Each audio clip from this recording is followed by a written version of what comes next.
आजम को कोई secret act ऐसे नहीं होता कि आप वजीर आजम के साथ आपने कोई चीज शेयर कर दी है। इमरान खान साहब पे एक साइफर वाला मुकदमा बनाया था, वो हाई कोर्ट ने उड़ाकर रद्दी की टोकरी में फेंक दिया। इसके अलावा उसके पल्ले और कुछ नहीं है, एक ही मुकदमा बन सकता था। और कौन सा ऑफिशियल सीक्रेट एक्ट है? क्या वजीर आजम को इन्फॉर्म नहीं किया जाएगा सीक्रेट मामला, तो किसको इन्फॉर्म किए जाएंगे? तो यह भी एक मजायका खेज बात है कि इमरान खान पे इस पे भी एक मुकदमा बन जाएगा।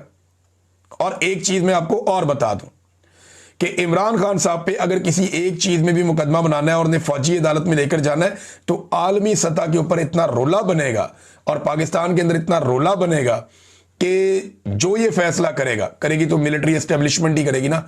आसिम मुनीर साहब ने करना है तो ये सर पकड़ के बैठ जाएंगे बाद में। इमरान खान को ये पाकिस्तान की अदालतों में पेश नहीं कर सकते। इमरान खान को ये अभी तक पाकिस्तान की अदालतों में कहीं पे पेश नहीं कर सके। ये अदालत को लेकर अडयाला जेल जाते हैं, ये इमरान खान को फौजी अदालत में लेकर जाएंगे, इनकी औकात है? सवाल ही पैदा नहीं होता। इनके लिए मुसीबत बन जाएगी। और फैज हमीद को इमरान खान के साथ जोड़ें तो तब ना, जब फैज हमीद ने पूरी लिस्ट दी है सियासतदानों की, लाओ इन सबको। फिर कब लाएंगे इन सबको, कैसे लाएंगे? तो इमरान खान पे ट्रायल होना है हाई कोर्ट में, सुप्रीम कोर्ट में या बाकी अदालतों में। बाकी अदालतों के अंदर हो सकता है। और अगर इस केस को उसके साथ जोड़ा गया तो पहले फैज हमीद के मामलात को निपटाना पड़ेगा। अब फैज हमीद के पास ऑप्शन क्या है, पहले ये भी आप देख लें।